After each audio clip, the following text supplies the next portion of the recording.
Allora, come dicevo, sicuramente la mia presentazione non potrà mai essere esaustiva, ma diciamo che oggi vorrei illustrarvi un po' quelli che sono i principi e la normativa relativa all'etichettatura alimentare, facendo poi dei focus e alcuni esempi pratici su alcune etichette reali, quindi su cui ho lavorato per farvi capire alcuni aspetti particolari. Nel 2023 parlare di etichettatura alimentare non è un qualcosa di astratto o di, non so, lontano. Infatti vi ho riportato alcuni stralci di giornali, sia recenti che meno recenti, dove andiamo a vedere che etichettatura, presentazione e pubblicità dei prodotti alimentari è un qualcosa di realmente attuale che ha un impatto anche nella nostra vita e nel lavoro quotidiano di molti di voi. Ad esempio, questa è una notizia di ottobre 2022, stop allo spot dell'acqua minerale San Benedetto.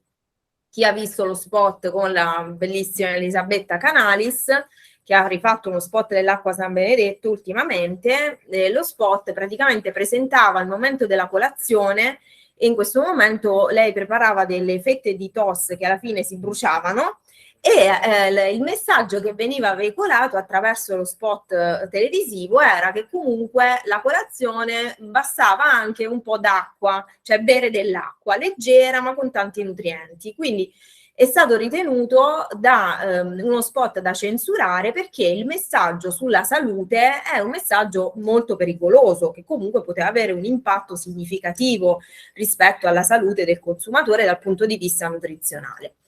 Altro esempio fresco la settimana scorsa praticamente, Toblerone, classico dolce, cioccolato, ok, tipico italiano che veniva prodotto nella zona del Cervino. Bisogna togliere dalle confezioni la grafica, il simbolo del Cervino, perché non viene più prodotto in Italia. Quindi vedete, iniziamo a capire quello di cui poi parlerò, che l'etichettatura è fatta anche dai simboli che io vado ad inserire nella grafica di un prodotto. Altra notizia, un po' più vecchia, di una decina di anni fa, però questa ci fa capire poi l'impatto che l'etichettatura scorretta può avere anche rispetto ad un'azienda.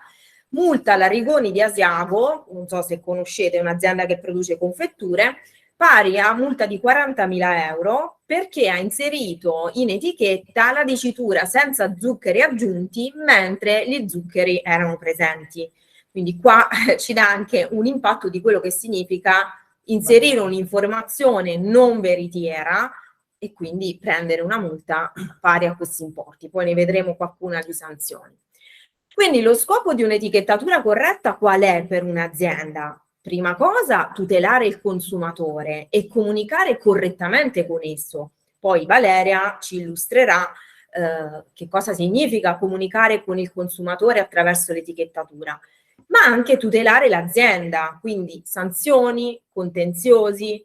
Io non ho riportato un altro esempio di un problema molto grave che è accaduto un mesetto fa, la morte di una ragazza a Milano per shock anafilattico a causa, insomma, dopo aver mangiato, aver consumato un tiramisù che era stato dichiarato vegano e che invece conteneva latte e derivati. Questa ragazza era allergica appunto ai latticini e praticamente è deceduta. Si può morire a 20 anni perché magari qualcuno non ha applicato le regole sulla sicurezza alimentare innanzitutto, ma anche sull'etichettatura, ok?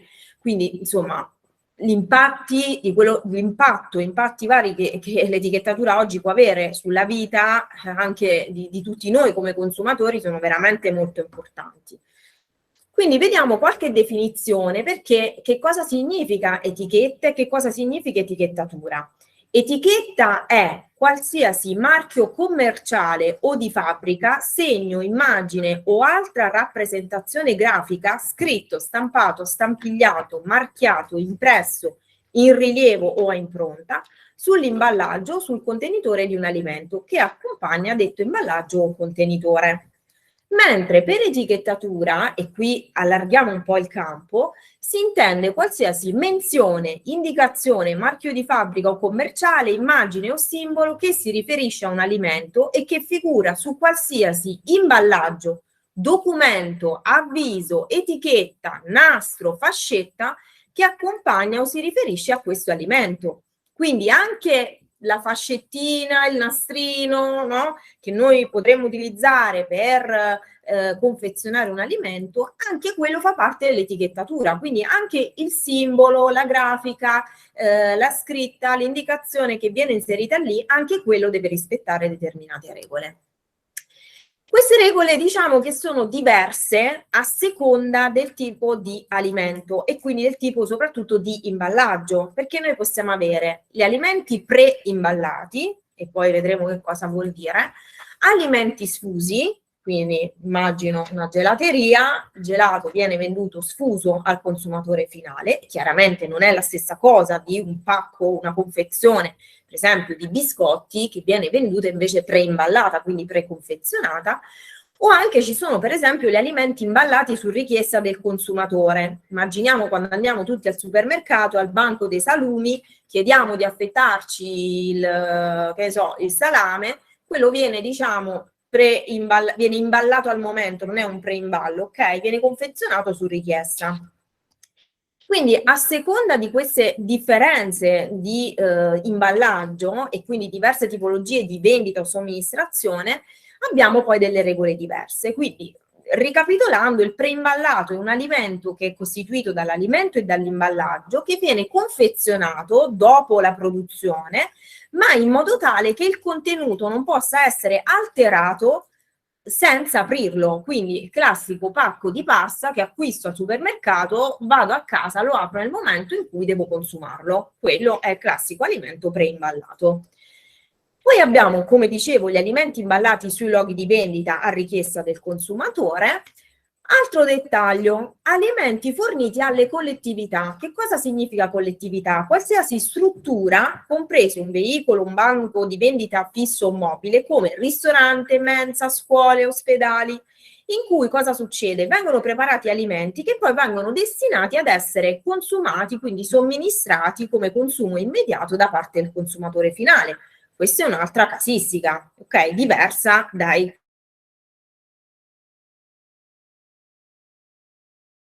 prendendo sempre più piede, vendita a distanza. Quindi la normativa dice l'operatore è tenuto a fornire delle informazioni obbligatorie sul materiale a sostegno anche nella vendita a distanza, ad esempio sito web per le vendite online, Teplian per quelle telefoniche. Oramai credo che sia in disuso questo tipo di vendita, ma immaginiamo appunto la vendita online. Quindi sul sito web dell'azienda, accanto ai prodotti, vanno riportate determinate informazioni. Non abbiamo purtroppo il tempo per approfondire di cosa si tratta, però insomma, poi chi vuole ha domande può sia farle al termine della mia presentazione, sia mi può contattare, vi lascerò i miei recapiti, quindi tranquillamente ci possiamo sentire poi in seguito. Quindi vedete, per esempio sulla vendita a distanza, giusto per darvi qualche input sulle sanzioni, la violazione dei requisiti di informazione al consumatore per quanto riguarda l'e-commerce comporta una sanzione amministrativa che va da 2.000 a 16.000 euro. Diciamo che di solito la regola che si applica è il doppio del massimo e il terzo del minimo, potremmo stare in una sanzione intorno ai 4.000 euro.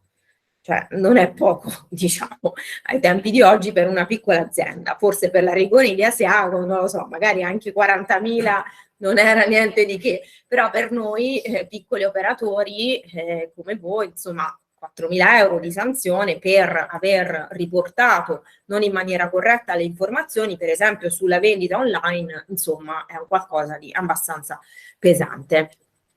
Ma quali sono quindi i principi della normativa sull'etichettatura? Vediamo alcuni capisaldi proprio del regolamento che poi tratteremo. Prima cosa, le informazioni non devono indurre in errore il consumatore, quindi su che cosa? Ad esempio sulle caratteristiche dell'alimento, quindi ci devono essere proprietà, composizione, quantità, durata, natura, identità, chiaramente queste devono essere espresse in modo corretto.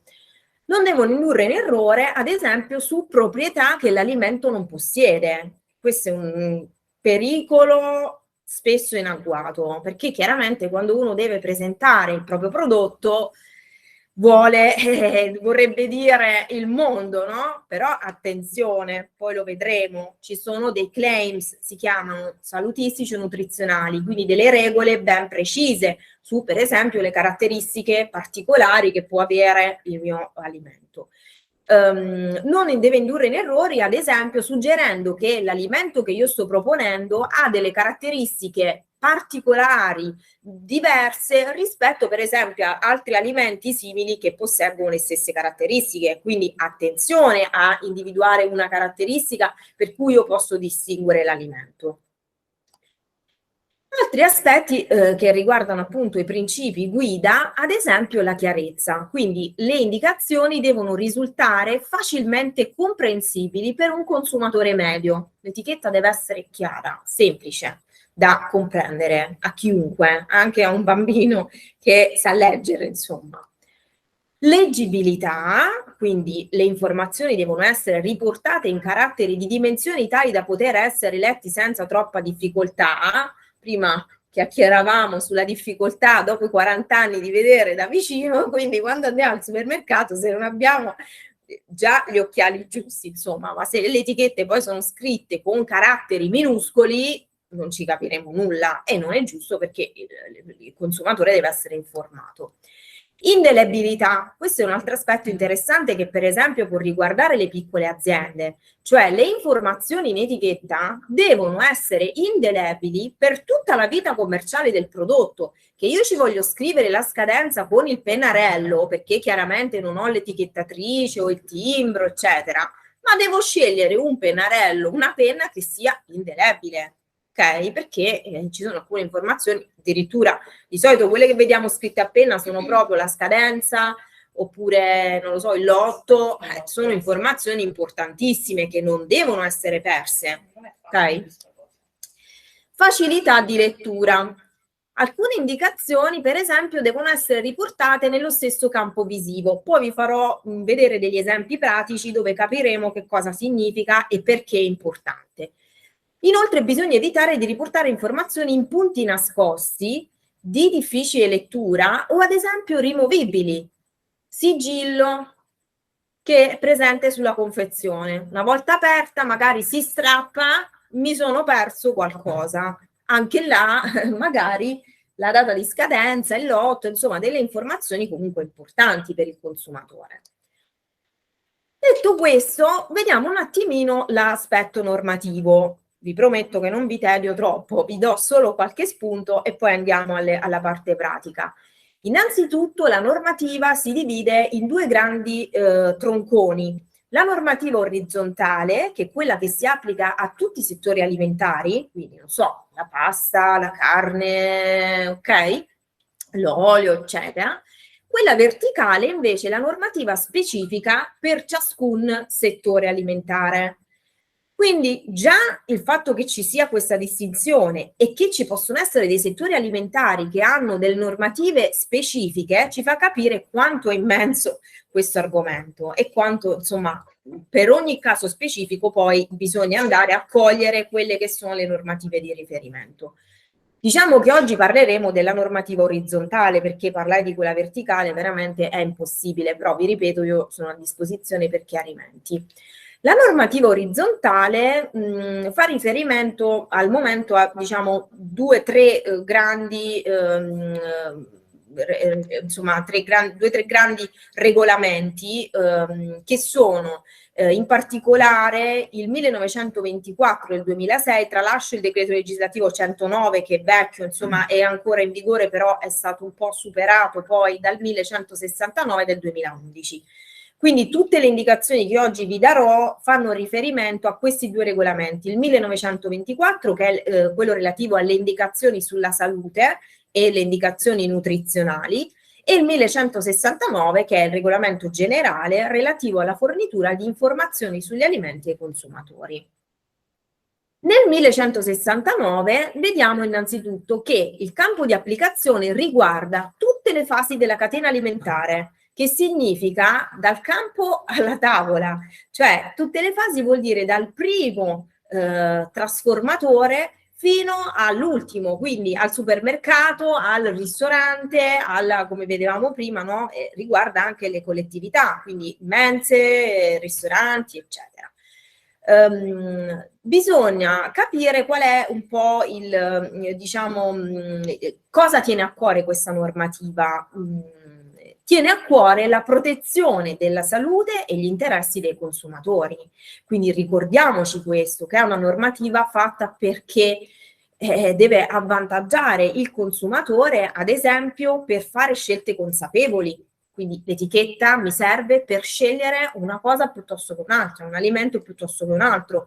Oppure mi serve, e qui poi vi farò vedere insomma degli aspetti particolari, per utilizzare gli alimenti in modo sicuro. Cioè l'etichetta consente all'azienda di comunicare al consumatore: attenzione, guarda che questo alimento va usato così. Ad esempio, di cosa parliamo? Modalità di conservazione, ma anche modalità d'uso. Ce le dimentichiamo e vi dico che ci sono stati anche ultimamente dei morti per questo problema. Ci sono stati dei casi molto gravi di listeriosi, per cui delle persone anziane hanno consumato Brussels crudi, mentre in etichetta c'è scritto, ci dovrebbe essere scritto consumare previa cottura, e anche lì, cioè, si può morire nel 2022, nel 2023 perché abbiamo utilizzato scorrettamente un alimento? Cioè è assurdo, ok? Quindi attenzione a tutti voi come produttori, come distributori, come somministratori, ma anche come consumatori alle informazioni che troviamo. Inoltre nel 1169, ad esempio, si specifica in modo dettagliato di chi è la responsabilità. Spesso mi fanno questa domanda, mi fate questa domanda, ma di chi è la responsabilità delle informazioni in etichetta? Il regolamento lo dettaglia bene, dice che il responsabile delle informazioni è l'operatore con cui il nome o con la cui ragione sociale è commercializzato il prodotto. Vi faccio un esempio banale. Quando vado al supermercato trovo ad esempio dei prodotti a marchio della catena distributiva, ok? Che può essere Conad, Coop, insomma, quello che è. Nel momento in cui io acquisto la pasta a marchio Coop, io so che il responsabile delle informazioni dell'etichetta è Coop, anche se Coop non ha uno stabilimento di sua proprietà, quindi la pasta lo farà produrre a un'azienda Pinco Pallina. Ma nel momento in cui distribuisco a marchio Coop, le informazioni in etichettatura sono di Coop, cioè la responsabilità è di Coop, ok? Però, in un articolo successivo si dice anche un'altra cosa interessante, e questo può riguardare tutti gli operatori commerciali, come ad esempio anche i rivenditori, quindi appunto i negozi o anche i ristoranti. Perché in questo articolo si dice: gli operatori del settore alimentare che non influiscono sulle informazioni relative agli alimenti, quindi che non le hanno messe, ok, in etichetta, non forniscono alimenti di cui conoscono o presumono, in base alle informazioni in loro possesso in qualità di professionisti, la non conformità alla normativa in materia. Cioè, io operatore, anche se non l'ho fatto io l'alimento, l'ho acquistato, quindi non l'ho fatto, non l'ho etichettato, io operatore che lo devo rivendere, lo devo somministrare, devo conoscere le informazioni. Quindi mi fa piacere che oggi sono qua anche ristoratori, che ci sono insomma addetti diversi anche dai produttori, perché sappiate che anche se non siete voi produttori, avete comunque la responsabilità di conoscere la normativa in materia di etichettatura, perché se c'è qualcosa che non va in quell'etichetta, siete responsabili anche voi. Chiaro? Quindi mi raccomando, è importante questo aspetto. Quindi detto questo, andando indietro, scusate, le informazioni obbligatorie che vanno riportate in etichetta, quali sono? Appartengono a, diciamo, 3 grandi categorie: le caratteristiche generali dell'alimento, l'uso sicuro dell'alimento e gli aspetti nutrizionali. Una piccola parentesi, ma proprio piccolissima, su quelle che invece sono le informazioni facoltative, scusate. Cioè io posso inserire in etichetta delle informazioni facoltative, che non sono gli obblighi di legge, però attenzione, perché quelle facoltative non devono indurre in errore, ovviamente. Non devono essere ambigue, si basano su dati scientifici, quindi non è che io mi posso inventare quello che ho nella testa, e inoltre non possono occupare la maggior parte dello spazio disponibile, cioè se io ci voglio scrivere confettura fatta con l'antica ricetta di mia nonna, scusate la crudità insomma, non è che devo scrivere mia nonna gigante e poi magari l'elenco ingredienti lo trovo minuscolo perché ci metto un additivo che però non voglio far capire che c'è e quindi scrivo la ricetta di mia nonna perché così il consumatore, la ricetta è no, però magari poi sta pieno di roba assurda e quindi glielo metto piccolo, chiaro? Ok, solo una piccola parentesi, ma che ovviamente va approfondita poi caso per caso. Andiamo a focus e casi pratici. Quindi se dovessi mettere a punto un'etichetta o dovessi avere gli elementi per capire cosa devo avere in un'etichetta, cosa devo fare? Innanzitutto dovrei definire bene il prodotto, quindi identificarlo, capire e mettere a punto il processo, mettere a punto la formulazione, quindi gli ingredienti, i coadiuvanti, eccetera, eccetera. Definire l'imballaggio, perché abbiamo visto che l'imballaggio fa parte del prodotto, quindi il mio prodotto non può prescindere dal tipo di imballaggio, no? Anche ai fini della conservabilità poi successiva. Devo predisporre locali attrezzature e quindi relative autorizzazioni, chiaramente per produrre quel determinato alimento. Infine devo definire l'etichettatura, presentazione e pubblicità. Quindi vedete, l'etichettatura viene alla fine di una serie di studi, di definizioni, di decisioni che l'azienda deve prendere. Altrimenti se io sono confuso nell'idea del prodotto che voglio fare, chiaramente sarà confusa anche l'etichettatura. Quindi cioè, perdiamo tempo e rischiamo di fare un gran caos, ok? Questo è un altro aspetto importante che purtroppo si tralascia, ma mettere appunto un'etichetta, quali sono le figure che io devo coinvolgere? Il responsabile di produzione, il responsabile del marketing, non pensiamo alle aziende enormi, cioè può essere che il responsabile di produzione e il responsabile marketing nella piccola azienda sia la stessa persona, magari il titolare, ok? Però diciamo le persone che si occupano di questi aspetti aziendali. Un tecnico esperto di normativa alimentare, che sia un tecnologo, che sia comunque un qualcuno che sa la normativa, che abbiamo visto essere veramente immensa, un grafico esperto in gamma, insomma, che possibilmente si interfacci con la figura precedente, è importante che i due si parlino, perché se non c'è questa collaborazione, e per questo oggi con Caleido ci abbiamo tenuto a fare insieme questo seminario, perché queste due figure devono assolutamente interfacciarsi e collaborare, altrimenti uno dice una cosa, uno dice un'altra e anche lì si fa un caos. Laboratorio analisi, se necessario, vi farò vedere degli esempi in cui è indispensabile fare determinate analisi. Infine anche il fornitore di imballaggi. Quindi le caratteristiche degli imballaggi molto spesso sono indispensabili per definire un'etichettatura corretta. Detto questo, le informazioni obbligatorie sugli alimenti da riportare negli alimenti preimballati, quali sono?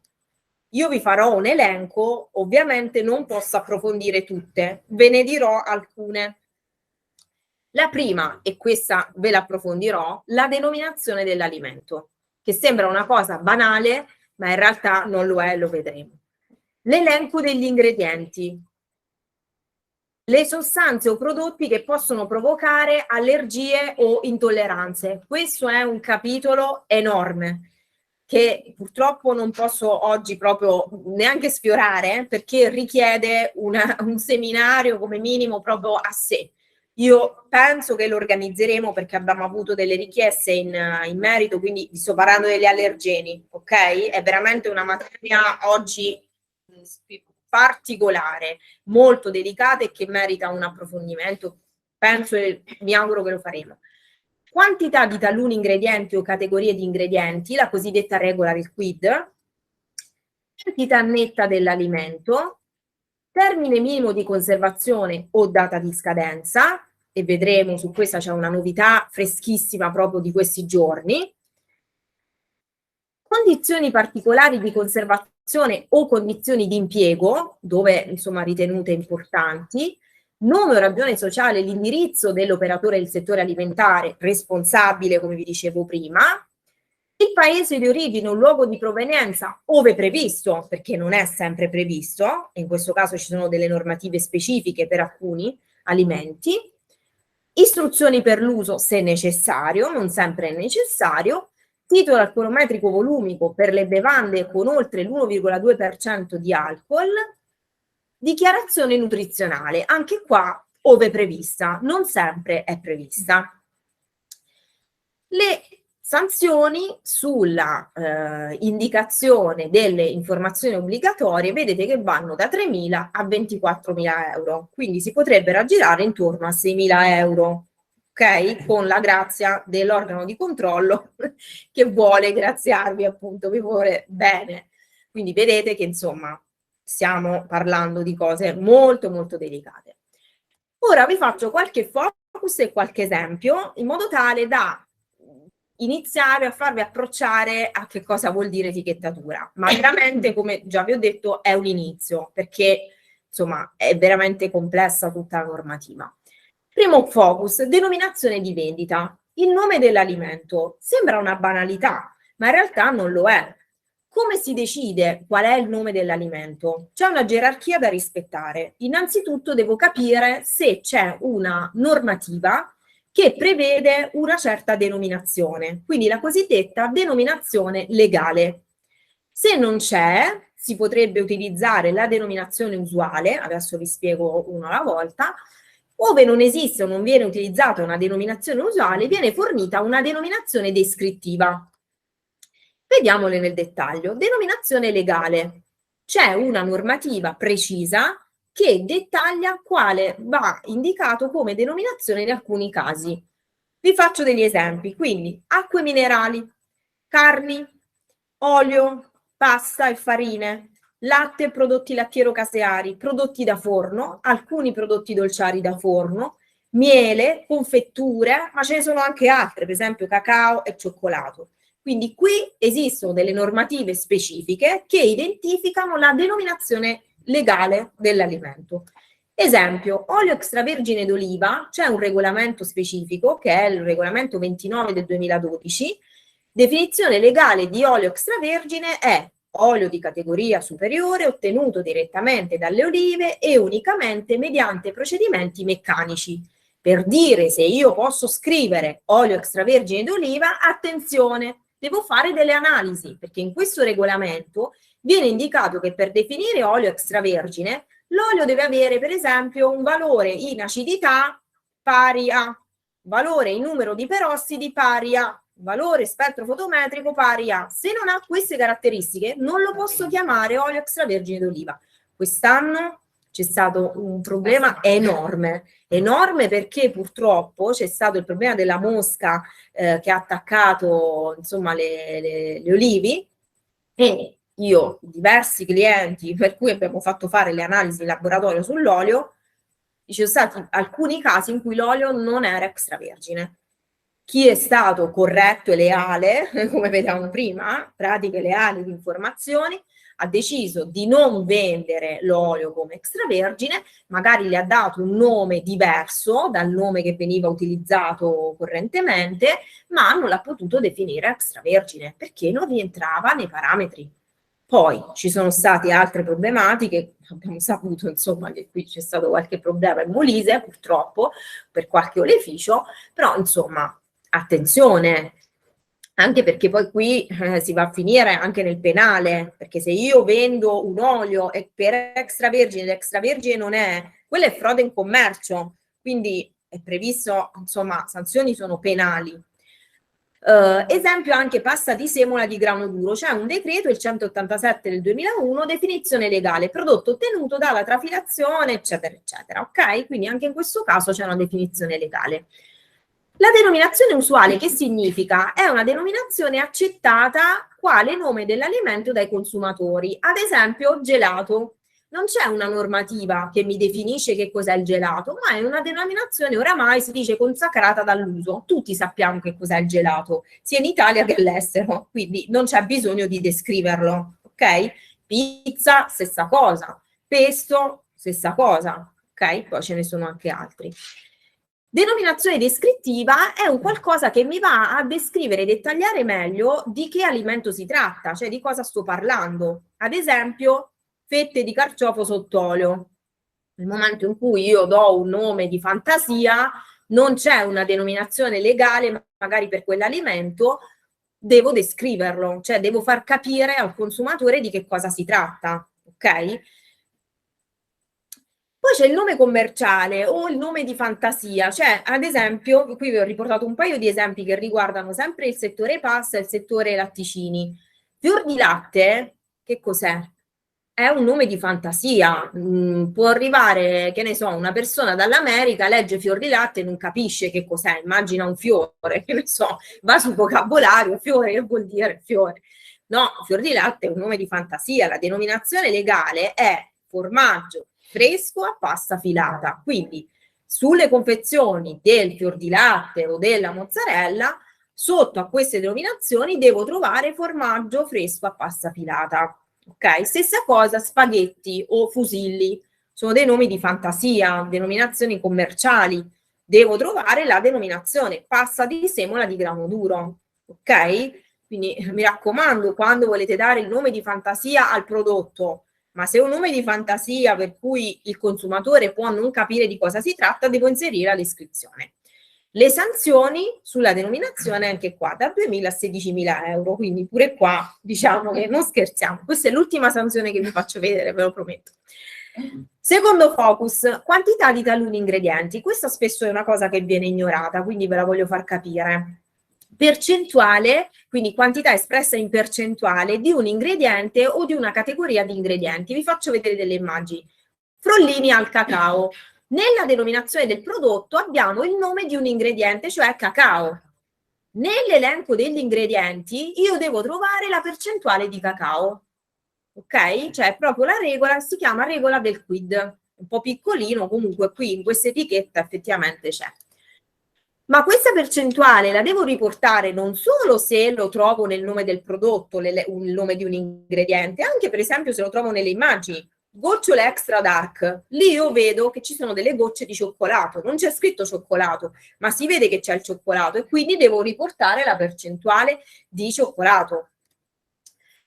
Altro caso ancora più particolare, se c'è un ingrediente che caratterizza o distingue un alimento, ad esempio il savoiardo, che è fatto con le uova, quindi la normativa dice che devo riportare la percentuale di uova impiegate nella ricetta.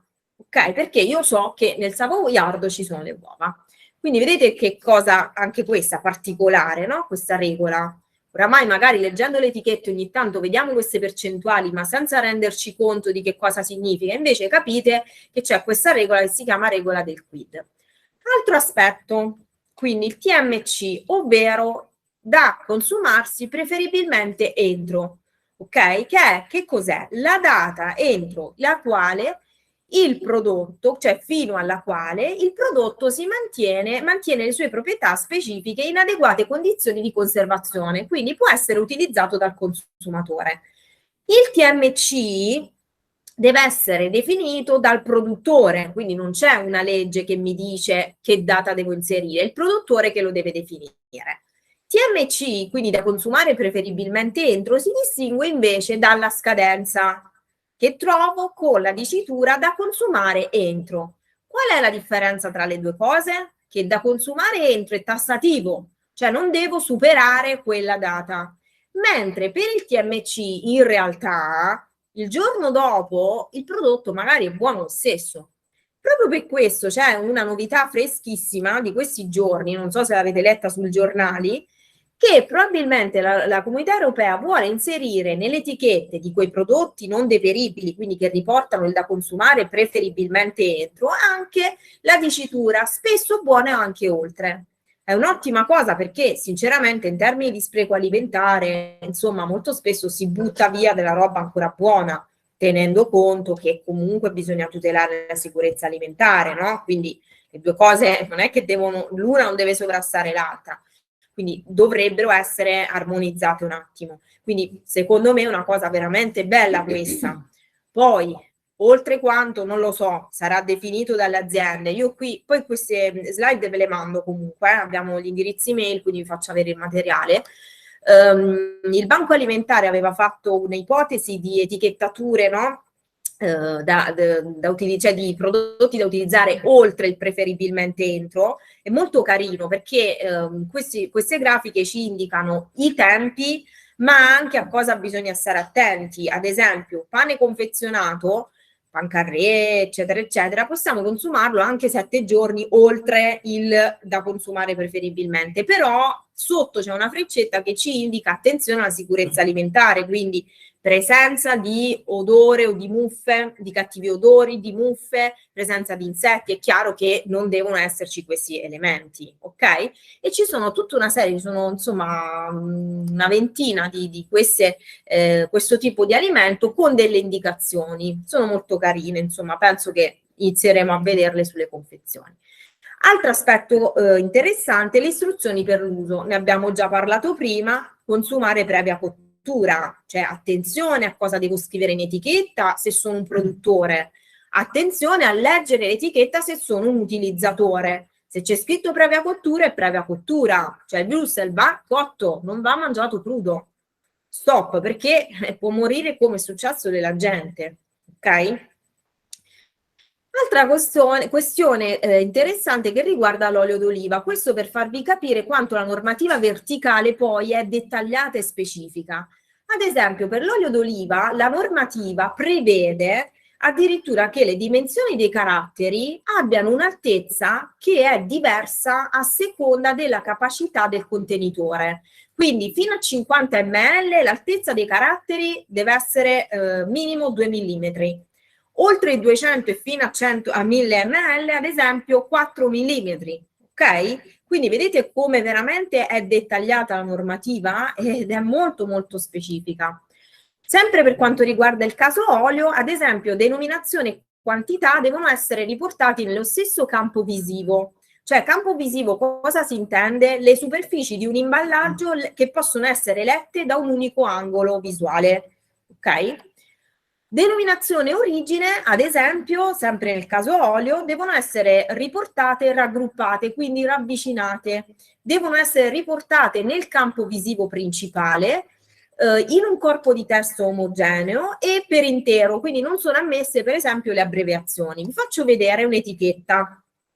Questa è un'etichetta che mi ha portato un'azienda, credo l'anno scorso, chiedendomi di fare una revisione. Ovviamente ho coperto, spero, tutti i dati dell'azienda per una questione di privacy. Come vedete qui abbiamo, questa era una confezione, la classica bottiglietta a 4 facce, no? Sì, cubica, insomma, con 4 facce. E vedete, avevamo denominazione e origine che non sono ravvicinate e non sono nel campo visivo principale. Quindi la denominazione è anche bella grande, riportata in diverse parti, però per esempio l'origine non c'era, c'era un simbolo, ma dove c'è olio italiano va riportata anche la denominazione, ok? Quindi questo è un caso pratico che mi è successo. Questo è un altro. Per esempio, questa è un'etichetta molto bella di un olio, sempre di un cliente, qui però, ad esempio, manca completamente l'origine, cioè non c'era proprio in questa etichetta, insomma, forse era una bozza, comunque mancava proprio l'indicazione dell'origine, che, ricordiamoci, va riportata dove c'è la denominazione. Ok? Altro focus, dichiarazione nutrizionale. Questo è un argomento molto grande, vi farò vedere qualche spunto, però diciamo che se va predisposta bisogna farlo veramente con molta attenzione. Quali sono le indicazioni che vanno riportate? Valore energetico, grassi, di cui acidi grassi saturi, carboidrati di cui zuccheri, proteine e sale.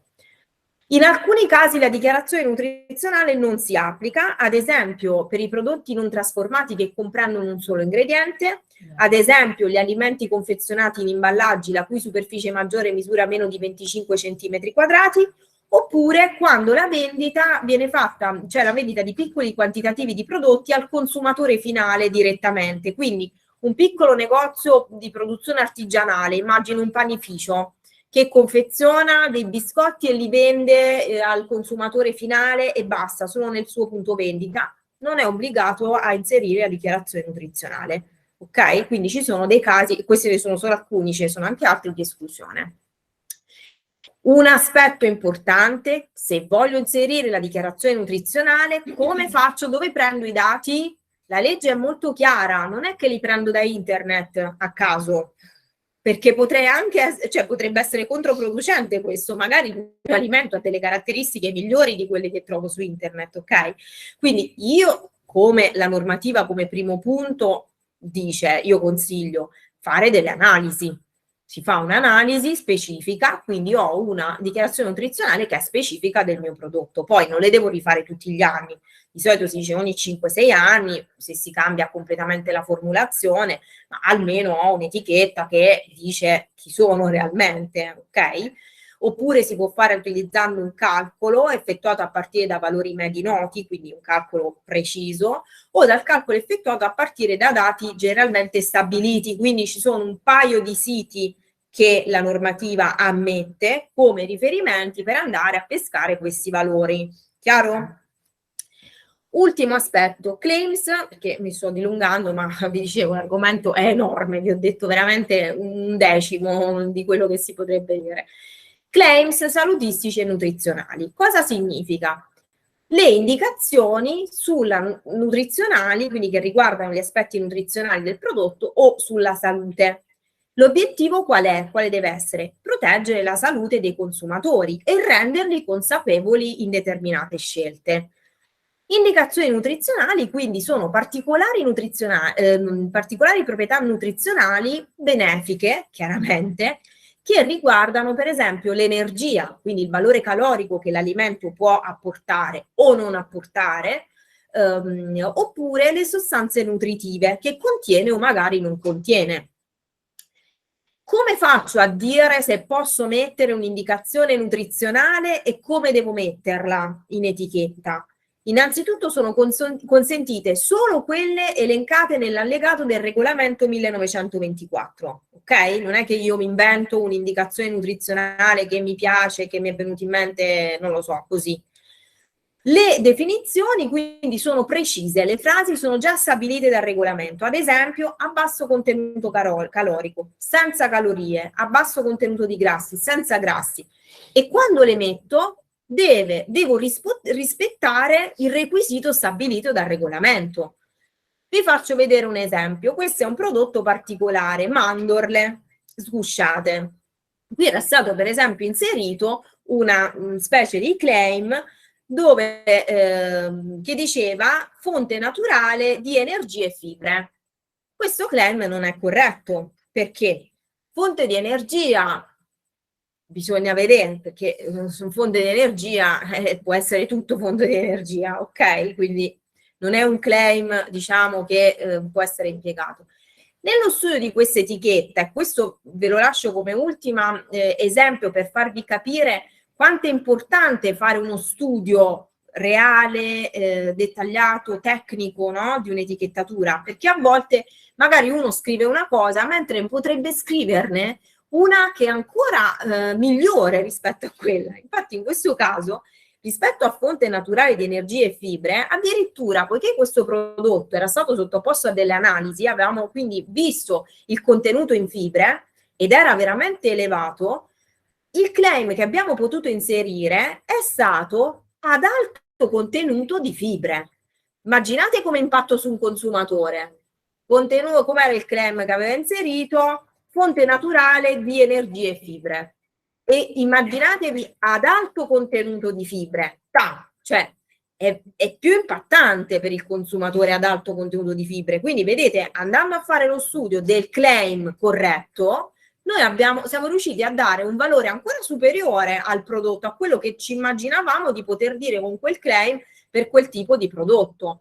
Quindi chiudo con questa per dire che l'etichettatura è davvero una serie di regole, tante regole, però in realtà è un'opportunità, no? L'abbiamo visto, è un'opportunità di tutelare la salute del consumatore, perché abbiamo visto insomma i casi di purtroppo eventi gravi che assolutamente non devono accadere, ma è anche un'opportunità di comunicare al consumatore un qualcosa di veramente interessante, che veramente può qualificare in modo, voglio dire, alto, no? Dal punto di vista, per esempio, anche nutrizionale, il prodotto.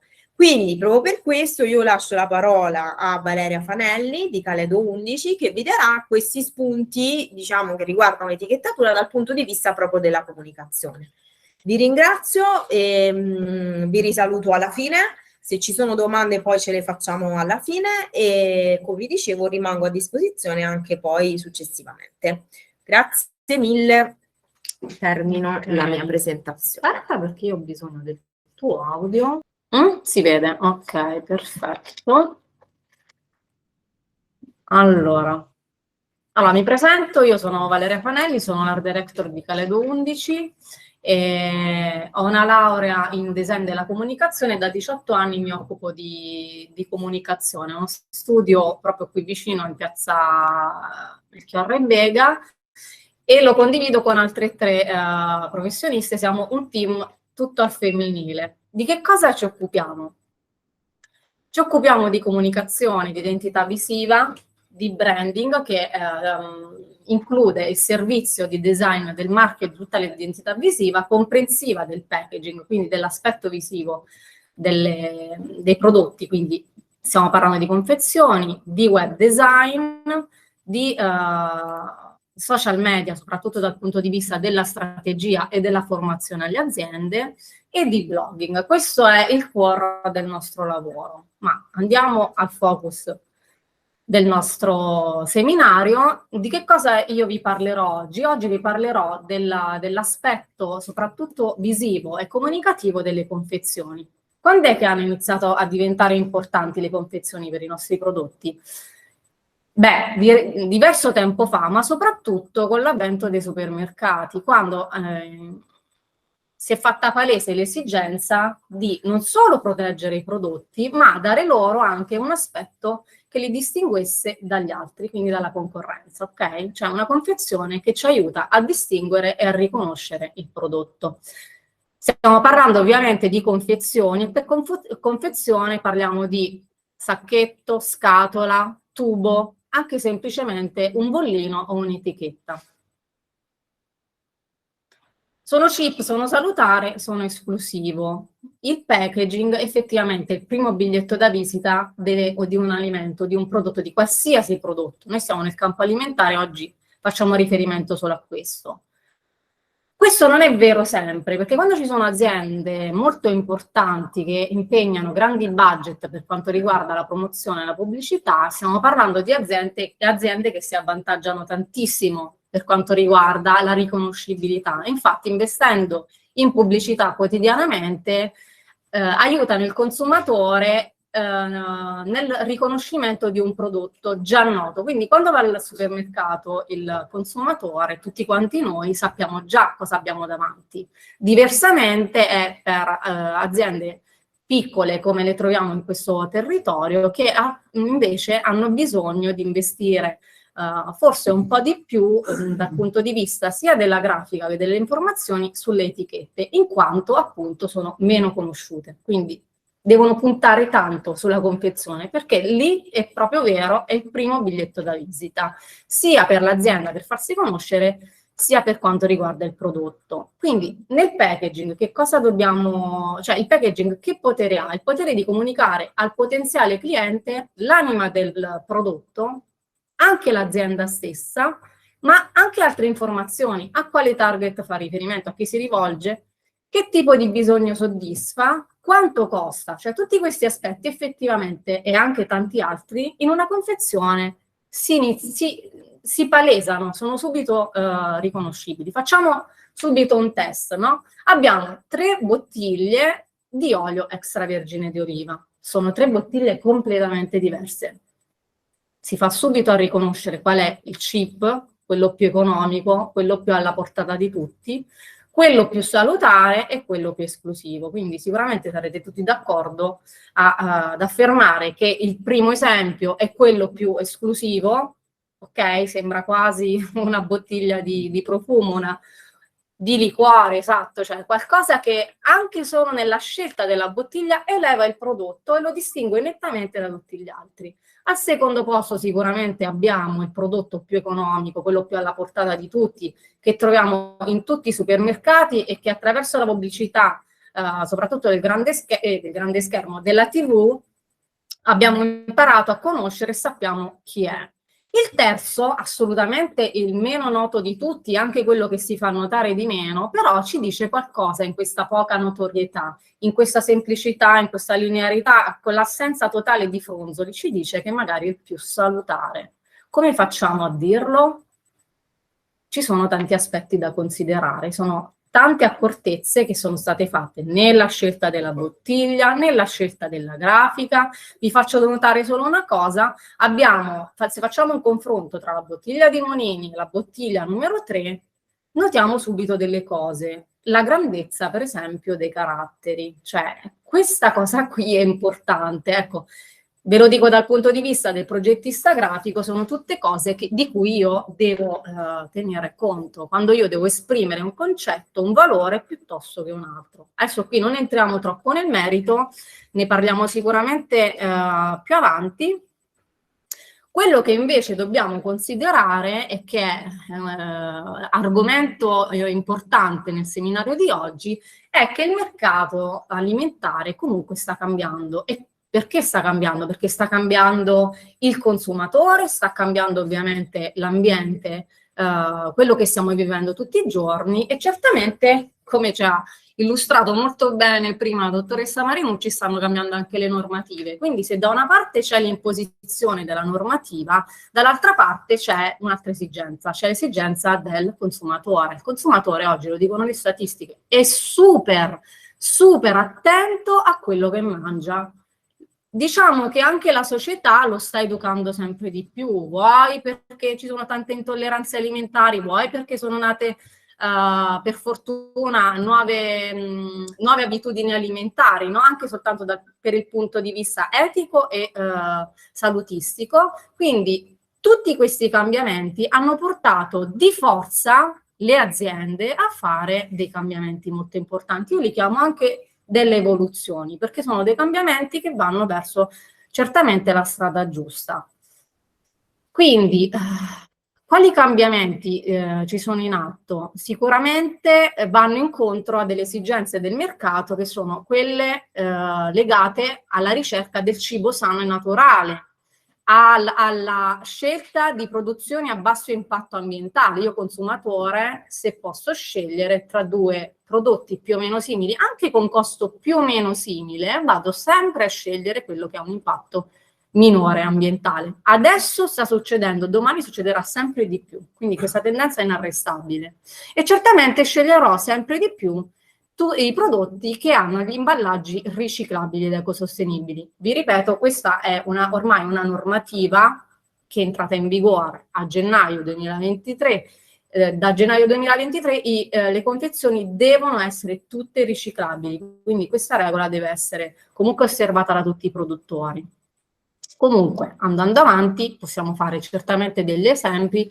Io qui vi ho riportato alcuni esempi e tra gli esempi che ho scelto c'è la Molesana, perché è un'azienda che conosciamo tutti, ma che su questo genere di discorso veramente fa da guida a tutto, perché ha fatto delle scelte fantastiche, coraggiose e assolutamente si offre come esempio a tante altre aziende. Andiamo a vedere il caso del sacchetto. Siamo passati dalla plastica alla carta. Questo l'ha fatto nell'ultimo anno, stiamo parlando di novembre del 2021 e tutto il 2022 c'è stato questo cambiamento.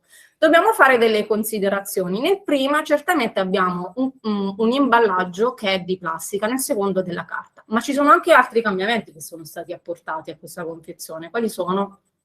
Sono grafici, sono stilistici. Io non solo ti cambio la confezione, io investo anche nella progettazione grafica, cioè qui sono stati fatti degli investimenti economici importanti, Perché ha fatto questa scelta la Molisana? Ve lo dico da agenzia di comunicazione, perché doveva mettere l'evidenziatore sotto questo cambiamento. Io lo faccio, investo, me l'ha detto anche la normativa, ma l'anno scorso ancora non era entrata in vigore, però, cioè si è portata avanti la Molisana come tante altre aziende. Lo faccio per mettermi ovviamente in regola, ma lo voglio fare per celebrare ancora di più questo cambiamento e far capire a tutti che io questo cambiamento non solo lo sto facendo nel packaging, lo sto facendo nella mia azienda. Ecco qua, io lo sto dicendo anche attraverso i social. Questo è lo storytelling dell'anno scorso della Molisana. Non ho preso cose molto recenti, perché queste sono super lampanti. Considerate che la comunicazione social della Molisana nell'anno scorso, durante il 2022, dove c'è stato questo importante cambiamento, era quasi esclusivamente dedicato a questo tipo di evoluzione, cioè parlava tantissimo di ambiente, ovviamente usando il proprio tono di voce, con la propria personalità, ha dedicato tantissime pubblicazioni sui social a questo cambiamento. Quindi questo tipo di evoluzione è anche oggetto di comunicazione ed è importante dirlo ai consumatori che ovviamente la pensano nella stessa maniera. È importante instaurare questo dialogo. Non solo l'ha fatto sui social, ha dedicato un'intera sezione sul sito. Qui si apre tutto un altro discorso, l'importanza di un sito web per un'azienda, anche un'azienda agroalimentare. Sì, è importantissimo perché sul proprio sito web si possono aprire delle parentesi dove non si ha, non si ha il limite del tempo e dello spazio, perché un sito web di proprietà che non è la pagina web del social, ma è del proprio sito, permette all'azienda di poter approfondire certi aspetti che sui social sappiamo si possono approfondire, certo, ma sempre in pillole e sono sempre comunicazioni fugaci, ok? Tutti noi quando ci colleghiamo, comunque visitiamo una pagina web, un profilo social, comunque andiamo un po' di fretta, saltelliamo di qua e di là, non abbiamo l'attenzione che possiamo mettere su una pagina di un blog, su una pagina di un sito web. Questo è l'esempio della Molisana, ma sappiate che tutte le aziende agroalimentari, ci tengo a dire soprattutto quelle agroalimentari, stanno dedicando gran parte della propria comunicazione a questo tipo di cambiamento che stanno mettendo nelle loro aziende. Quelle che si occupano veramente di ecosostenibilità, quelle che fanno solo greenwashing, ne parleranno e basta, ok? Ed è anche facile scoprire dove c'è l'inghippo. Ma andando avanti sugli esempi, vi volevo far vedere questo cambiamento che ha fatto la Nestlé sugli Smarties, perché è molto interessante. Voi sapete che gli Smarties, tutti noi, se ci siamo cresciuti, colleghiamo questi confettini al loro tubettino di carta. Loro hanno sempre fatto il tubettino di carta, ma adesso si sono trovati davanti a un bivio. Continua a fare il tubetto di carta, ma con le capsulette per chiudere in plastica, o faccio un cambiamento importante? Però la domanda appunto non è casuale, perché loro in qualche modo dovevano conservare la forma del tubetto, quindi hanno fatto un cambiamento, ci sono riusciti, non sono riusciti a conservare il tubo interamente in cartoncino, l'hanno cambiato in una base ottagonale, quindi hanno conservato comunque questo packaging storico, però hanno fatto un cambiamento. Come potete vedere anche nella grafica si vede questo cambiamento. Certo, c'è molta conservazione rispetto al vecchio, però, per esempio, per rimarcare il fatto che adesso, rispetto a prima, si usa la carta, hanno proprio inserito nella grafica un pezzo di carta, tipo di cartone da imballaggio, ok? Quindi queste sono piccole accortezze, cioè gli Smarties continuano a essere Smarties, stanno continuando ad utilizzare i loro colori, eccetera, eccetera, però questo, anche nella comunicazione social sul loro sito web, lo stanno comunicando a più non posso. Stessa cosa per Cardor. Ci tenevo a mettere questo esempio perché Cardor innanzitutto devo dire che sono già diversi anni che ha fatto questo cambiamento importante, è passato dal vasetto di plastica alla confezione totalmente ecosostenibile e anzi può essere compostabile. Sulla confezione hanno fatto anche qui non solo cambiamenti materici, ma anche di grafica, e si vede notevolmente questo cambiamento, no? Vengono utilizzati dei colori meno forti, meno contrastati, ma anche meno legati, diciamo, all'industria. Sembra quasi più un prodotto artigianale, non lo è, però vuole sembrare un po' più artigianale. Non ci sono dei colori o comunque delle superfici riflettenti, come nel primo caso. È stato abbandonato anche il riferimento al color oro. Insomma, ci sono tante accortezze che insieme comunicano anche il cambiamento, il cambio di passo che l'azienda ha approcciato. Ma adesso andiamo un po' più nello specifico della comunicazione che c'è appunto sulle confezioni dei prodotti. Quali accortezze stilistiche adottano le aziende per comunicare sostenibilità e salubrità del prodotto? Bisogna guardare i dettagli, l'insieme, ma l'insieme è sempre un insieme di dettagli. Quindi il consumatore sceglie perché. Ho fatto un confronto qui, ho preso due confezioni di biscotti che hanno in comune soltanto la forma, cioè soltanto la forma della confezione, ma hanno delle enormi differenze. Non a caso io e te abbiamo scelto la stessa azienda, che in realtà è poco nota, ma si vede che si comunica molto bene online. Entrambi abbiamo trovato un esempio tangibile. Allora, il confronto è tra gli Oreo e questi altri biscotti che sono dei frollini ai cereali biologici.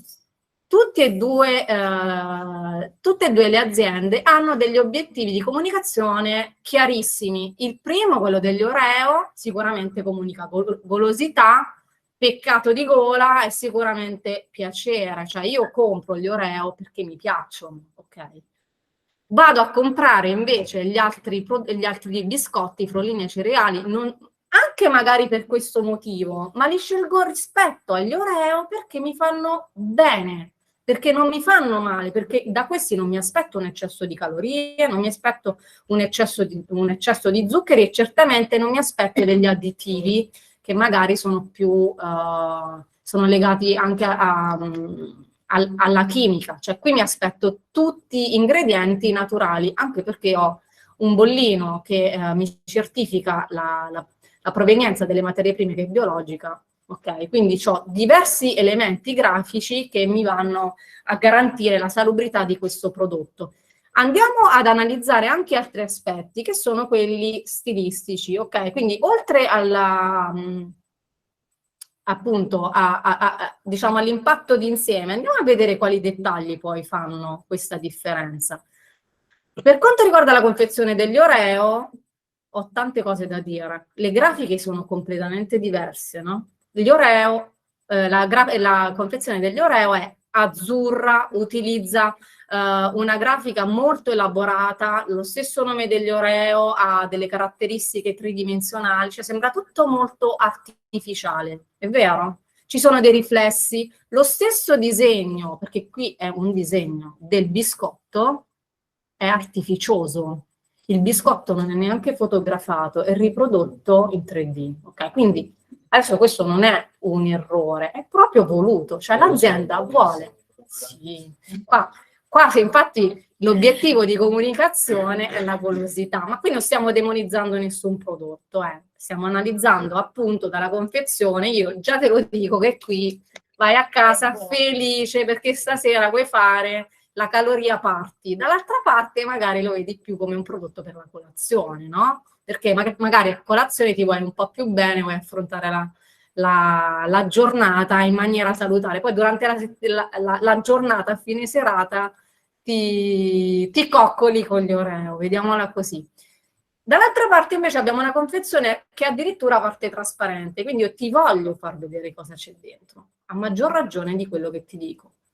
I colori sono piatti, richiamano i colori dei frutti rossi. Il disegno del frutto non c'è una riproduzione 3D, non c'è una foto, c'è addirittura un disegno che ricalca lo stile del disegno fatto a mano, ok? Anche lo stesso marchio sembra fatto a mano. Cioè sono tanti dettagli che insieme ti comunicano appunto la qualità del prodotto. Stesso discorso, andiamo sempre sulla golosità, anche qui a sinistra abbiamo la comunicazione spinta sulla golosità, sul peccato di gola, sul piacere, a destra certamente anche quello, ok? Però in più ti dico sono più sostenibile, sono più salutare per la serie, mangia ste calorie, ma curati, ti faccio del bene, tanto sempre crema spalmabile, voglio dire. Però tra l'uno e l'altro il consumatore è più attento all'ambiente, più attento alle calorie, più attento agli ingredienti, alle materie prime, ti sceglierà magari la nocciolata della Rigoni Asiago di quest'altra azienda, che ritorno sempre, che non è nota quest'altra azienda, però anche qui possiamo fare delle considerazioni aggiuntive. Una cosa su tutte, tra le differenze, è il tappo. Da una parte il tappo di plastica. Quanto durerà ancora questo tappo di plastica? Di che? Tutto il tappo di plastica della Nutella, c'è un sigillo di vetro. Sì, allora, in questo caso una considerazione in più. La Nutella ha una confezione molto complicata e oggi che io ho la normativa che ti deve specificare in quante parti è realizzata la confezione per un corretto conferimento del rifiuto, cioè io mi sto a complicare la vita. Io progettista grafico sono morto, perché devo dire non solo che è di vetro il vasetto, devo dire il vasetto è di vetro e gli devo mettere il suo codice del materiale. Il tappo è di plastica e gli devo mettere il codice del suo materiale. La capsula dentro è in Tetra Pak e in più abbiamo la pellicoletta che ti copre il vasetto. Cioè mi sono presa una gran fetta dell'etichetta per dire tutte queste cose, perché devo rispettare la legge.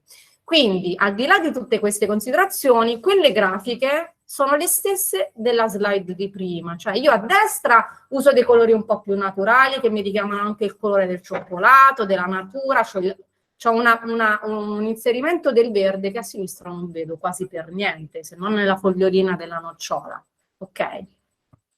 In più, sulle confezioni, dove c'ho un prodotto più naturale, io, azienda, faccio di tutto, anche grazie all'analisi di laboratorio del prodotto, per mettere in evidenza le mie qualità nutritive. Ad esempio, in questo noccio e ciocco, metto in evidenza che ho il 51% delle nocciole. Dalle altre parti, se non lo metto, cioè non è interessante per nessuno. Stessa cosa fa anche Rigoni Asiago, qui adesso non si vede, però compare sempre da qualche parte senza olio di, oppure senza zuccheri aggiunti, insomma c'è sempre un senza su questo genere di confezioni.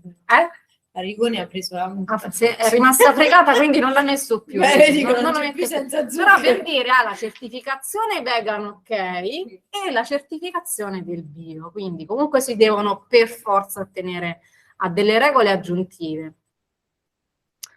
Un altro aspetto importante delle confezioni è quello del racconto. Ci tenevo a condividere con voi questa riflessione perché è vero che i prodotti che portiamo a tavola diventano un'occasione preziosa per creare una relazione. Un'occasione che non deve essere sprecata dalle aziende. Perché?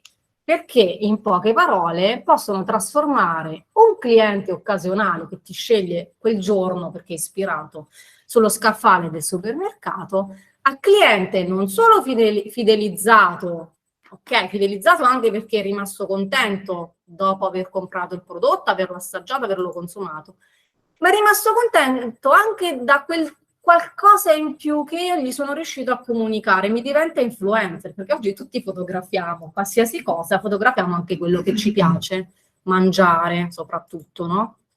Quando è che questa cosa avviene? Io ho fatto qui un esempio sui prodotti per la colazione. Perché? Perché i prodotti per la colazione, fateci caso, chi fa la colazione, non tutti la fanno, però chi fa la colazione la fa con calma la mattina, ma anche se la fa comunque di fretta e però gli dedica un momento importante della giornata, avrà sicuramente notato che sulle confezioni dei cereali, dei biscotti, del latte, ci sono delle cose scritte e non sono banali cose scritte riguardanti il prodotto e basta, ci sono delle storie. Fateci caso.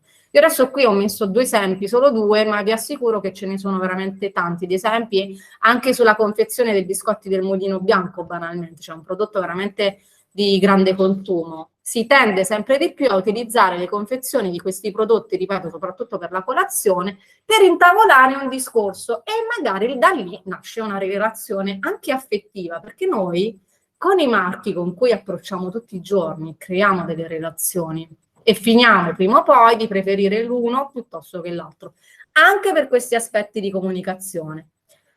Abbiamo l'esempio del latte Alpro, che addirittura ha fatto questa scelta super audace di chiamare questo tipo di latte, che è un'invenzione abbastanza recente, una nuova ricetta di Alpro, che se non lo conoscete ve lo dico, fa dei prodotti totalmente vegetali, di chiamare questo latte non è latte. Questa è una cosa che un tecnologo alimentare sicuramente prende come esame, perché dice, ma io non posso scrivere latte se non è latte. Infatti loro hanno scritto latte e in mezzo ci hanno messo la goccina del latte e scrivendo anche sopra non è latte. In più, sulla confezione si sono espressi con il loro solito tono di voce, che è molto simpatico, colloquiale, quasi prendendo... quasi utilizzando una comunicazione, un linguaggio che è proprio del linguaggio verbale. Quindi sembra una confezione che veramente ti sta parlando, che sta parlando una persona con voi, non una confezione. Se ci fate caso è carino capire queste cose, perché appunto i testi sono scritti come se come se queste informazioni te le stesse dicendo la persona che hai a fianco. Quindi cosa viene fuori? La personalità dell'azienda. Quindi un'azienda che ti dice shh, questo non è latte, cioè ha scritto proprio questo sulla confezione, ok? Esprime proprio una personalità. Cosa differente invece la confezione dei cereali Poggio del Farro, che anche questa azienda qui ha cambiato completamente le confezioni ultimamente, passando dalla plastica alla carta, ma in più ha utilizzato questo sacchettino per raccontare la propria storia, l'ha fatto in maniera molto emozionale. Vi leggo quello che c'è scritto. Poggio del Farro, da un piccolo raccolto, un grande racconto. Sai come nasce una storia?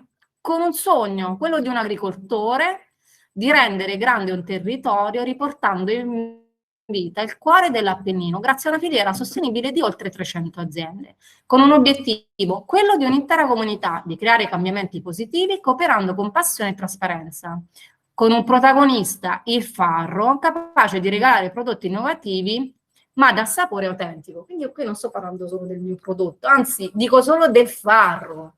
Io ti parlo del sogno, della cooperazione, del cambiamento, cioè uso tutte parole che magari 5-6 anni fa non avrei mai utilizzato sulla confezione. Sono tutte figlie di questo tempo, queste scelte. Io, consumatore che sono attenta a queste cose, rimango affascinata da queste cose qui. Un'altra persona magari non è sensibile a questo genere di discorso, ok, rimane disinteressata, però è sempre buono fare una prova. Sempre sul discorso del racconto, ultimamente vediamo sempre più spesso l'inserimento del QR code sulle confezioni. Ci avete fatto caso? Ci sono dei casi in cui il QR code, come sulle bottigliette dell'acqua San Benedetto, vengono inseriti semplicemente come collegamento veloce al sito web. Banale, non serve a niente.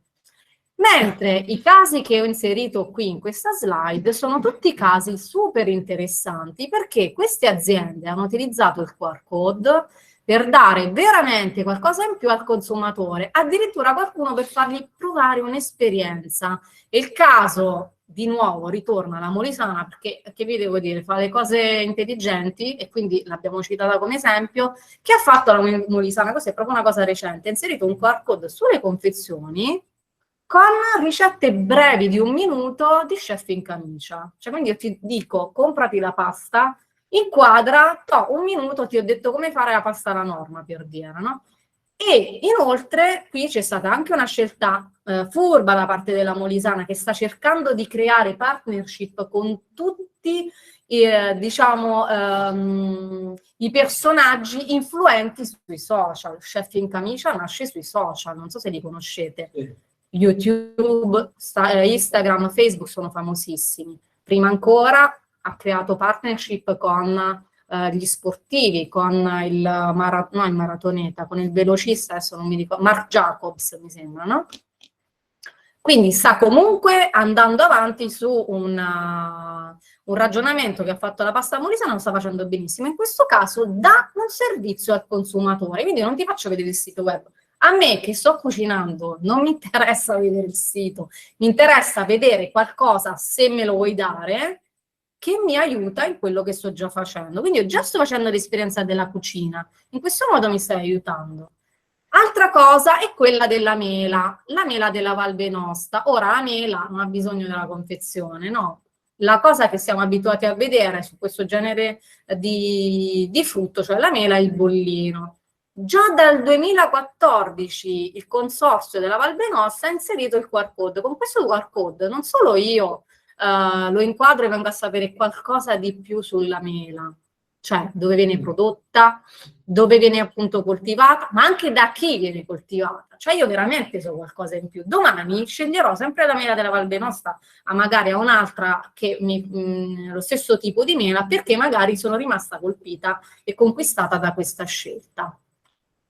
In più abbiamo altri due esempi, abbiamo l'esempio del vino, non so se lo sapete, ma sempre da gennaio 2023, quest'anno ce lo ricorderemo per il packaging, è diventato obbligatorio inserire il QR code nelle etichette del vino. Perché? Adesso il perché ce ne sono tante di motivazioni, ma credo soprattutto per una questione di spazio. Le etichette del vino sono sempre veramente super minimal e con l'inserimento del QR code certamente si aiuta il consumatore, ma anche a chi commercializza questo prodotto, a chi lo serve nei propri ristoranti, di avere delle informazioni in più. Quindi avendo un QR code uno ci può mettere il video, ci può mettere l'espansione dell'etichetta, ci può mettere la scheda informativa che ha sul sito web, sul proprio e-commerce, praticamente tutto. Inoltre vi dico che il QR code può essere inserito anche su altre confezioni alimentari, lì dove ci sono degli spazi estremamente ridotti, quasi a sostituzione di alcune informazioni. Questa è una cosa che effettivamente chi fa la progettazione grafica è molto utile da sapere, perché effettivamente tante volte ci sono dei spazi talmente ridotti che è difficilissimo inserire tutto. Ultimo esempio sono le confezioni della Kellogg's. Qui non solo hanno inserito un codice aggiuntivo, ma l'hanno inserito per i non vedenti. Quindi questo QR code, se inquadrato, attiva un messaggio audio che ti racconta il prodotto. Questa è una cosa, penso sia in test, non è stata ancora messa in produzione, o magari proprio di recente produzione, ma mi sembra una cosa molto intelligente da fare, perché ovviamente va incontro alla questione dell'accessibilità, che è sempre un discorso molto interessante. Mi sembra che questo è l'ultimo contributo sui pittogrammi. Come abbiamo detto prima, dal 2023, da gennaio di quest'anno, è obbligatorio inserire le informazioni sullo smaltimento corretto di tutte le confezioni. Si inseriscono i pittogrammi, i nomi dei materiali che si devono smaltire, cioè di cui è composta la confezione, come facciamo prima l'esempio della Nutella, e anche i pittogrammi. I pittogrammi aiutano tantissimo alla comprensione. Se io faccio il disegno della carta, capisco subito che carta. Se faccio il disegno del vetro con la bottiglietta, capisco che vetro.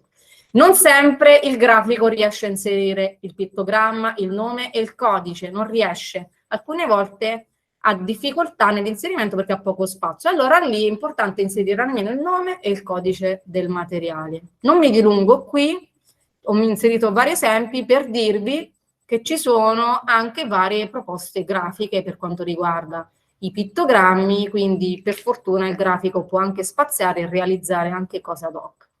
Prima di salutarci, ci tenevo a mettere in chiaro alcune cose che aiutano sia il cliente sia l'agenzia che si occupa della progettazione grafica e anche a capire, questo discorso era stato già introdotto da Benedetta, quali sono le figure che stanno dietro la progettazione, la realizzazione di un'etichetta e quindi anche di una confezione alimentare. Ci sono i compiti del cliente e ci sono i compiti del grafico. Queste cose ve le dico perché, stando dall'altra parte, molte volte riceviamo richieste da parte di clienti che magari sono alle prime armi, arrivano con le idee completamente confuse, non sanno che devono passare da un tecnico che ha un ruolo veramente fondamentale, che è quello del tecnologo, venire dal progettista grafico con tutte le informazioni, poi lavorare col tipografo, eccetera, eccetera. Quindi quali sono i compiti del cliente? Vi dico brevemente. Descrivere le caratteristiche del prodotto, le modalità, i canali di vendita e la clientela. Tutte cose fondamentali da sapere. Io le devo già sapere, assolutamente. Fornire informazioni chiare, complete e certificate da un tecnologo, cioè il nome prodotto, il peso, denominazioni e claim, ingredienti con le percentuali, gli allergeni, i valori nutrizionali, eventuali certificazioni. Questo ve lo dico per farvi capire una cosa basilare. Se io ho pochissimo spazio e devo fare una tabellina delle informazioni nutrizionali, se ho 8 informazioni o 5 fanno la differenza proprio a livello di impostazione dell'etichetta. Quindi è importante sapere tutto subito e arrivare a una bozza grafica che consente al tecnologo di fare poche correzioni. Comunicare esigenze di stampa e di imballaggio, ad esempio se io ho un prodotto che ha una superficie circolare, sferica, cilindrica, cioè la forma per esempio del prodotto è molto importante da sapere. La stessa cosa se si stampa sulla carta, una pellicola polimerica, bisogna capire tante cose, queste sono importanti.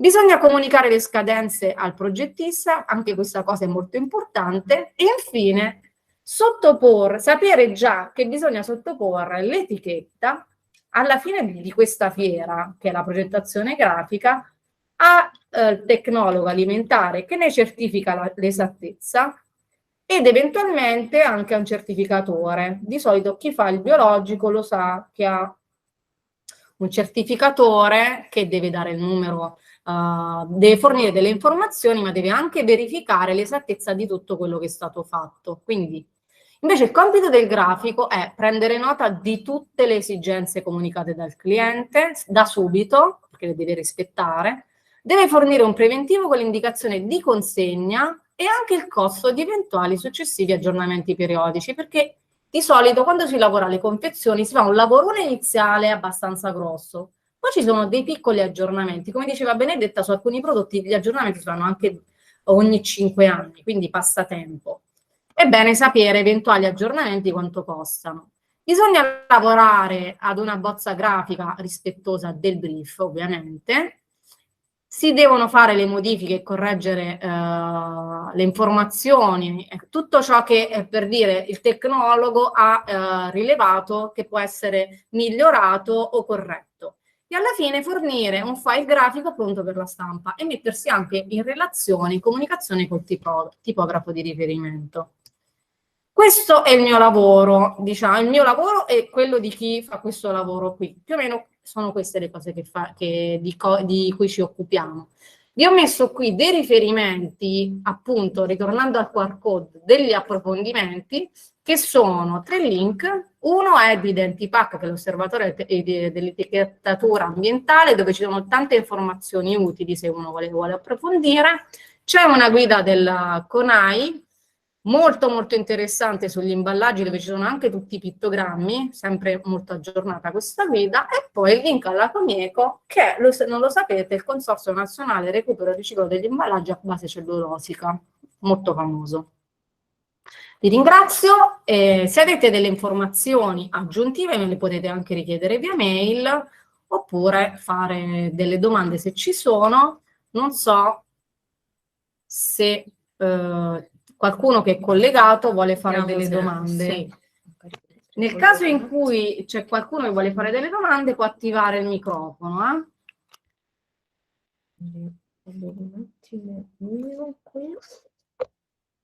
Ok. Qualcuno presente vuole fare delle domande sia sull'intervento di Benedetta sia sul mio? Ci sono delle curiosità, qualcosa che volete approfondire? Troppe cose abbiamo detto. Io ho una domanda per Benedetta. Vai.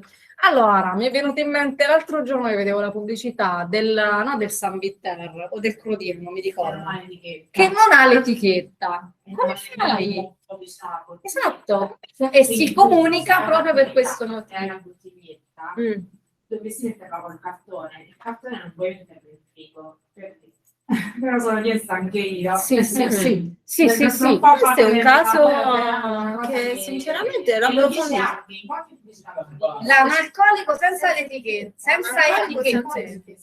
La bottiglietta è... Ma scusa, invece al supermercato come viene Non venduto? lo so. Non lo so, ma non è l'otto la bottiglietta.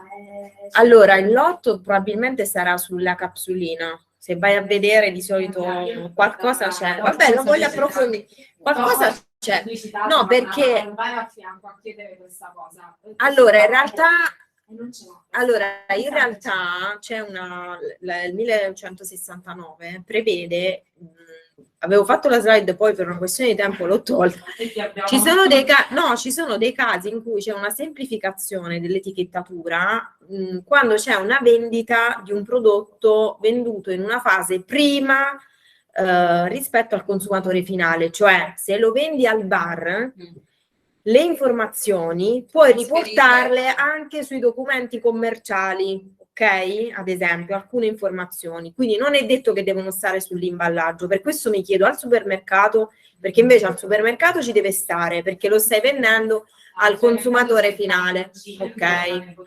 Quindi probabilmente loro sfruttano questa deroga qua, cioè che quando tu vendi a una fase antecedente a quella del consumatore finale, le informazioni possono essere riportate anche su documenti commerciali o altri tipi di imballaggi, ok? Quindi penso sia questo tu il dici la caso. confezione, cioè la bottiglietta Sì, io cioè la compro bottiglietta al del bar, io bar che lo compro, le informazioni ce l'ho nel cartone e ce l'ho magari sulla fattura, che ne so, ce l'ho comunque da un'altra parte.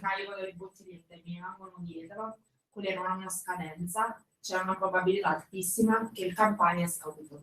Potrebbe, però a quel punto... La scadenza non c'è. Però da qualche parte c'è, quindi è il bar a questo punto che dovrà conservare i documenti sui quali c'è la scadenza e c'è il lotto, perché poi diventa lui il responsabile, ok? Quindi quello è il discorso. Anche nei congelati, nella ristorazione, sì, la scadenza è sul cartone. giusto, Poi dentro c'è un giusto. imballaggio. Questo è un altro esempio. Cartone. Ad esempio ci stanno appunto una serie di prodotti surgelati, per esempio i cornetti o anche, che ne so, dei prodotti da forno surgelati che vengono venduti ai bar, ai ristoranti, che hanno le informazioni principali sul cartone e poi nell'imballaggio in plastica che sta all'interno del cartone riportano magari solo il lotto e la scadenza o magari neanche quello. Comunque adesso la maggior parte li stanno inserendo negli imballaggi interni.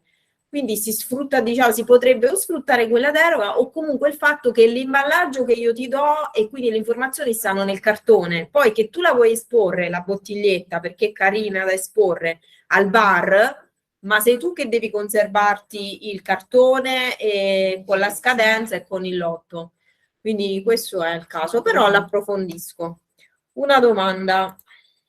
Prego. Puoi aprire il microfono e intervieni. Buonasera a tutti. Volevo un'informazione riguardo ai liquori per quanto riguardava gli ingredienti. È obbligatorio o no? Allora, è un caso particolare questo, da studiare. Dobbiamo approfondirlo perché dipende. Cioè, se è un monoingrediente, no. Ok? Se invece il liquore è fatto da più ingredienti o contiene anche degli additivi, dei coadiuvanti, bisogna un attimino studiarlo nel dettaglio, ok? Sì, diciamo sarebbe un amaro, quindi Bisogna capire un attimo la componentistica e valutare. D'accordo, grazie. Ok? Se volete poi vi lascio la mail, insomma lo approfondiamo. Va benissimo, grazie. Niente. Altre domande? No. Sì, questa domanda l'ha fatta Maurizio, che il suo interesse è appunto sugli amari, Sì. perché ci siamo proprio interrogati noi su quando abbiamo a che fare, per esempio, con dei liquori che hanno una ricetta segreta. E stiamo parlando l'altro giorno degli amari abruzzesi, che alcuni hanno una ricetta allora, segreta. il discorso E quindi- è questo, che un conto è la ricetta, cioè per ricetta si intende sia un insieme di ingredienti, sia un processo. L'insieme di ingredienti io li devo indicare, anche la Coca-Cola ha una ricetta segreta, però gli ingredienti ci sono in etichetta, ok? Quindi il processo è segreto, ma gli ingredienti ci devono essere se è previsto, ok? Poi se ci sono delle deroghe particolari per il settore, o insomma ce ne sono diverse, va studiato il caso.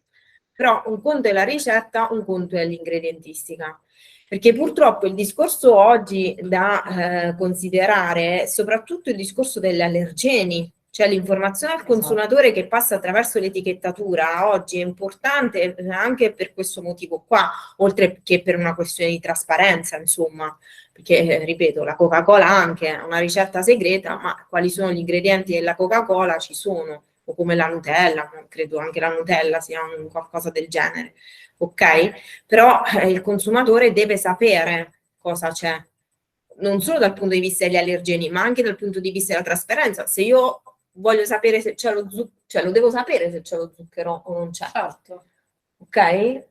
Quindi bisogna capirlo nel dettaglio. Ok? Altre domande? Lo so che ce l'avete. Allora, io farei una cosa. Vabbè, intanto vi ringrazio e mi auguro che vi abbiamo dato qualche spunto, perché insomma, veramente ce ne sarebbero tanti. Mi è venuta a me in mente una domanda. No, una domanda, no, non a me stessa, una domanda che vi dovete fare voi, operatori. Cioè, secondo me oggi un operatore deve essere consapevole, ma veramente, cioè, proprio deve approfondirla in maniera proprio dettagliata, deve essere consapevole di cosa sta vendendo. Cosa sto dando io al mio cliente? Che sia un ristorante, che sia una alimentari, che sia... Cosa ti sto vendendo? Per rispondere a questa domanda, voi dovete avere bene in mente tutto quello che io e Valeria abbiamo detto, quindi non solo dettagli tecnici, tecnologici, di sicurezza alimentare, ma anche aspetti di comunicazione. Perché se voi non avete ben chiaro l'idea o nel dettaglio di cosa state vendendo, farete sempre fatica, credo, no? Vi riporto un esempio che ho fatto nell'altro corso che abbiamo fatto. L'anno scorso mi è capitato un caso, sono andata a mangiare in un ristorante e una cliente si è seduta, ha chiesto al cameriere: scusi, ma le cozze sono abbattute? Il cameriere è rimasto, ma no, non lo so, ma così, così. Allora, questo esempio, che chiaramente non ha a che vedere adesso con l'etichettatura, cioè in realtà anche, però vabbè, diciamo che ha a che vedere un po' col discorso della sicurezza alimentare, mi ha fatto veramente riflettere sul fatto che oggi non so che cosa sto dando, cioè il cliente è autorizzato a chiedere quello che vuole e tanto lo chiederà sempre, magari anche sbagliando, perché le cozze non vanno abbattute, quindi già la domanda a priori era sbagliata. Ma un cameriere che non sa rispondere e quindi fa una scena muta è tremendo. Ok, questo vuol dire che non c'è un'informazione, non c'è una comunicazione, non c'è diciamo sotto una base davvero di conoscenza dal punto di vista sia della sicurezza alimentare, ma sia delle strategie comunicative con cui mettere al corrente il cliente di quelle che sono in quel caso appunto le procedure magari igieniche che vanno utilizzate per quel tipo di alimento. Ok, quindi io vi invito da oggi a iniziare a farvi questa domanda: che cosa sto vendendo? Lo so? Se non lo so, lo devo studiare. E come lo sto vendendo? Lo sto facendo bene? Lo sto facendo, come diceva Valeria, no? Con un obiettivo. Qual è l'obiettivo che ho? Cioè, cosa do e qual è l'obiettivo che ho? perché secondo me questo vi può aiutare veramente a fare dei salti di qualità poi nel futuro. Certo, anche Che- a scegliere dei fornitori diversi. Scegliere Perché anche uno diventa fornitori, più consapevole. certo, scegliere i fornitori, ma anche selezionare poi i clienti, perché oggi il cliente vuole sapere, chiede, si interessa, si informa molto spesso su canali sbagliati, quindi trova risposte completamente sbagliate e quindi ha delle idee proprio un po' bislacche. Quindi voi operatori, noi operatori, dobbiamo, cioè, come dire, creare una cultura, no? In generale, dobbiamo noi tecnici, quindi io tecnologo alimentare, esperto in comunicazione, aiutarvi a veicolare comunque una cultura, che sia le corrette informazioni, che sia la sicurezza alimentare, quello che volete.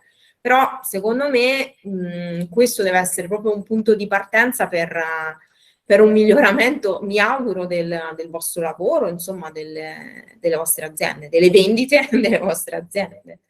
Ok? Va bene, grazie mille e se volete ci riaggiorniamo. Io domani vi farò avere anche un questionario di soddisfazione, così ci potete dare anonimo, quindi potete scrivere quello che volete, tutti gli spunti che volete per cercare comunque di migliorarci nei prossimi eventi che mi auguro ci saranno a breve o insomma comunque prossimamente. Grazie, Benissimo. arrivederci Grazie a tutti.